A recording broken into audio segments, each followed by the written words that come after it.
అభివృద్ధికి care of అడ్రస్గా Telangana నిలుస్తుంది. 10 ఏళ్లలోనే 100 ఏళ్ల ప్రగతిని బీఆర్ఎస్ ప్రభుత్వం సాధించి చూపింది. కేసీఆర్ నేతృత్వంలోని నాటి ప్రభుత్వం ముందు చూపుతో 2023లో తెలంగాణ హిస్టరీలోని గోల్డెన్ ఇయర్గా మిగిలిపోయింది. ఎన్నో అభివృద్ధి కార్యక్రమాలకు ప్రారంభోత్సవాలకు వేదికైంది. తెలంగాణను దేశంలోని సమున్నతంగా నిలిపిన 2023పై ప్రత్యేక కథనం ఇప్పుడు చూద్దాం.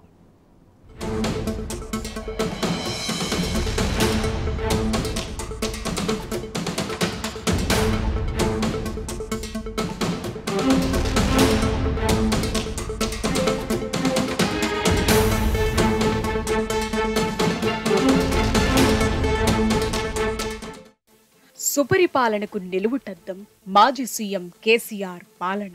మహోన్నత నిర్ణయాలకు కేర్ ఆఫ్ అడ్రస్.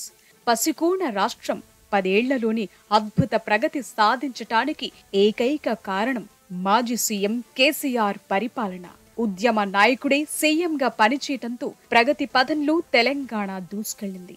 నేడు అన్ని రంగాల్లో దేశానికే దిక్సూచిగా నిలుస్తోంది. 10 ఏళ్లలోనే 100 ఏళ్ల అభివృద్ధేంటో తెలంగాణకు చూపించారు కేసీఆర్. అందులో భాగంగా 2023 సంవత్సరం తెలంగాణకు ప్రత్యేకంగా నిలిచింది. రాష్ట్రం ఏర్పడిన దశాబ్ది కాలం కావటంతో దశాబ్ది ఉత్సవాలను తెలంగాణ ఘనంగా నిర్వహించింది. దేశ చరిత్రలో కని విని ఎరుగని రీతిలో 21 రోజుల పాటు వైభవంగా నాటి ప్రభుత్వం దశాబ్ది ఉత్సవాలను జరిపింది.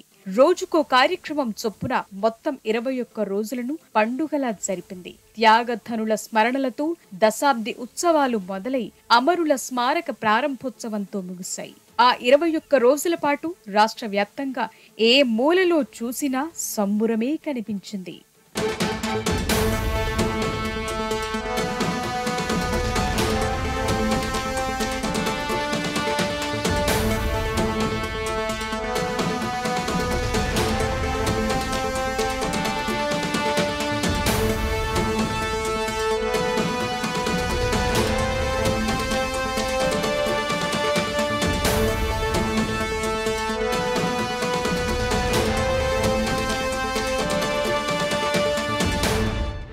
తెలంగాణ ఆత్మగౌరవ ప్రతీకను, రాజసాన్ని ఉట్టిపడేలా చేసింది కొత్త సచివాలయం. హైదరాబాద్ నడిబొడ్డున హుస్సేన్ సాగర్ ఒడ్డున ఆధునిక భారతదేశ చరిత్రలో తెలంగాణకు మాత్రమే సాధ్యమన్న రీతిలో డాక్టర్ బిఆర్ అంబేద్కర్ సచివాలయాన్ని నాటి ప్రభుత్వం నిర్మించింది.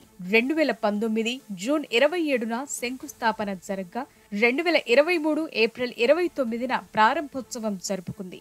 రికార్డ్ సమయంలో 26 నెలల వ్యవధిలోనే 10,60,000 చదరపు అడుగుల విస్తీర్ణంలో అద్భుతమైన సచివాలయ భవనాన్ని నిర్మించారు. దేశంలో ఇంత వేగంగా నిర్మాణం పూర్తయిన ప్రభుత్వ భవనం మరేదీ లేదు.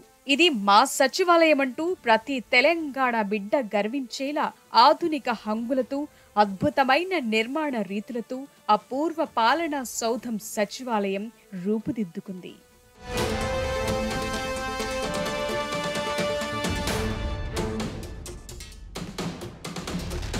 తరతరాలకు స్ఫూర్తినిచ్చేలా, అమరుల త్యాగాలను నిత్యం స్మరించుకునేలా హైదరాబాద్ నడిబొడ్డున నాటి రాష్ట్ర ప్రభుత్వం అమరవీరుల స్మారక చిహ్నాన్ని నిర్మించింది. తెలంగాణ సాధన ఉద్యమంలో ఆత్మ బలిదానం చేసుకున్న వారి త్యాగాలు నిత్యం ప్రజ్వరిల్లేలా నిర్మించిన అమరజ్యోతి 2023 జూన్ 22న నాటి సీఎం కేసీఆర్ చేతుల మీదుగా ప్రారంభోత్సవం జరిగింది. దశాబ్ది ఉత్సవాల్లో చివరి రోజున ఈ నిర్మాణాన్ని ప్రారంభించింది.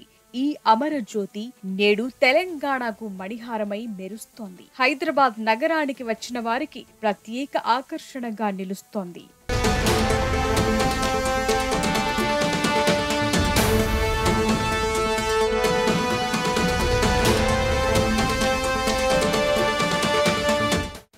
భారత రాజ్యాంగ నిర్మాత డాక్టర్ బిఆర్ అంబేద్కర్ కు సమున్నత గౌరవం కల్పిస్తూ హైదరాబాద్ నడిబొడ్డున 125 అడుగుల విగ్రహాన్ని తెలంగాణ రాష్ట్ర ప్రభుత్వం ఏర్పాటు చేసింది. బలహీన వర్గాలకు ఆశాజ్యోతిగా, దేశానికే దిక్సూచిగా నిలుస్తున్న అంబేద్కర్ భారీ విగ్రహాన్ని 2023 ఏప్రిల్ 14న నాటి సీఎం కేసీఆర్ చేతుల మీదుగా ప్రారంభోత్సవం జరుపుకుంది. దేశంలో అతి ఎత్తైన అంబేద్కర్ విగ్రహాన్ని నిర్మించిన ఘనత తెలంగాణకే దక్కుతోంది. హైదరాబాద్ పర్యాటక రంగంలో మరో మణిహారంగా సాగర తీరానికి మరింత వన్నె తెచ్చేలా అంబేద్కర్ విగ్రహం నిలుస్తోంది.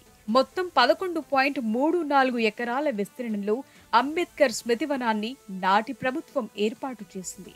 ఇప్పుడు హైదరాబాద్లో ప్రత్యేక ఆకర్షణగా నిలుస్తోంది.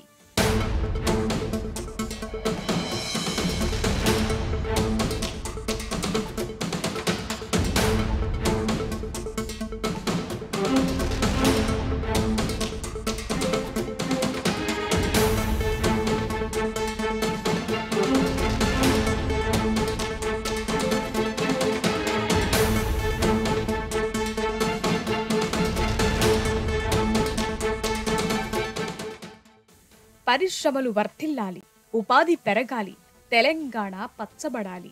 ఇదే కేసీఆర్ ధ్యేయం. అందుకు తగ్గట్టుగా ప్రపంచంలోనే నెంబర్ 1 పారిశ్రామిక విధానాన్ని నాటి ప్రభుత్వంలో అమల్లోకి తీసుకొచ్చారు.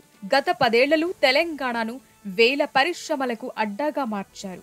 ఈ పరిశ్రమల ద్వారా దాదాపు 20 లక్షలకు పైగా ఉద్యోగ ఉపాధి అవకాశాలు సృష్టించారు. ముఖ్యంగా IT, pharma, food processing, aviation వంటి పలు రంగాల్లో నేడు తెలంగాణ దూసుకుపోతుంది. కేసీఆర్ విజన్ కు నాటి పరిశ్రమల శాఖ మంత్రి కేటీఆర్ ప్రత్యేక చొరవతో దేశీయ, విదేశీ కంపెనీలు రాష్ట్రానికి క్యూ కట్టాయి. అందులో భాగంగా 2023 ఏడాది ఐటీ ఇండస్ట్రీస్ రంగంలో వందల కంపెనీలు పెట్టుబడులు పెట్టేందుకు ముందుకొచ్చాయి. అందులో భాగంగా ఫాక్స్కాన్ కంపెనీ తెలంగాణలో మొత్తం $4,000 మిలియన్ పైగా పెట్టుబడులు పెడుతోంది. దీంతో పాటు గతేడాది తెలంగాణలో 9,500 కోట్లతో పెట్టుబడులు పెట్టేందుకు ముందుకొచ్చిన అమరరాజా కంపెనీ మహబూబ్ నగర్ జిల్లా దివిటిపల్లిలో మే 6వ తేదీన కంపెనీ ప్రారంభోత్సవం కూడా జరుపుకుంది. దేశంలోని వివిధ రాష్ట్రాల్లో పెట్టుబడులు పెడుతున్న సంస్థల్లో 26% సంస్థలు తెలంగాణలో పెట్టుబడులు పెట్టేందుకు ముందుకొస్తున్నాయంటేనే అర్థం చేసుకోవచ్చు తెలంగాణ పారిశ్రామిక రంగంలో ఎంత వేగంగా దూసుకెళ్తుందో. పెట్టుబడుల్లో దాదాపు 4 వంతు ఇన్వెస్ట్మెంట్స్ తెలంగాణలోనే జరుగుతున్నాయి. దీనంతటికీ నాటి ప్రభుత్వం తీసుకున్న ప్రత్యేక చొరవే కారణం.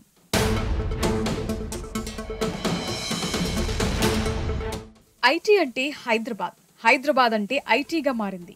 గత 10 ఏళ్లలో ఐటీ ఎగుమతుల్లో తెలంగాణను ముందు వరుసలో నిలబెట్టింది నాటి బీఆర్ఎస్ సర్కార్. ఐటీ కంపెనీలకు హైదరాబాద్ కేర్ ఆఫ్ అడ్రస్ గా మారింది. దీంతో ఐటీ పరిశ్రమను ద్వితీయ శ్రేణి పట్టణాలకు విస్తరించే లక్ష్యంగా నాటి ప్రభుత్వం జిల్లా కేంద్రాల్లో ఐటీ హబ్స్ ను నిర్మించింది. అందులో భాగంగా 2023లో నిజామాబాద్, మహబూబ్ నగర్, నల్గొండ, సూర్యాపేట జిల్లాల్లో ఐటీ టవర్స్ ను ప్రారంభించింది. సొంత ప్రాంతంలోనే ఐటీ ఉద్యోగం చేయాలనుకునే స్థానిక యువత కలను సాకారం చేసింది.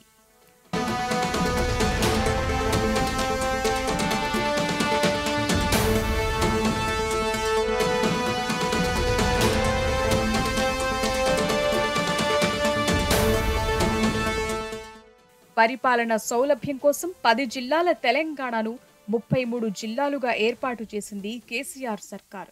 అందులో భాగంగా అన్ని వ్యవస్థలను ఒకచోట ఏర్పాటు చేయాలనే ఉద్దేశంతో సమీకృత కలెక్టరేట్లను నిర్మించింది. తొలి దశలో మొత్తం 25 కలెక్టరేట్ల నిర్మాణాన్ని ప్రారంభించగా ఈ ఏడాది అత్యధికంగా 9 జిల్లాల్లో కలెక్టరేట్లను ప్రారంభించింది నాటి ప్రభుత్వం.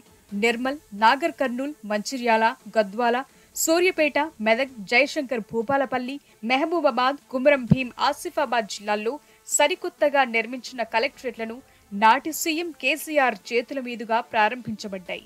రెండో దశలో మిగిలిన కలెక్టరేట్ల నిర్మాణాలను మొదలుపెట్టింది. నిర్విరామంగా నిర్మాణాలు కొనసాగుతున్నాయి. మరికొద్ది రోజుల్లో నిర్మాణాలు పూర్తి కానున్నాయి.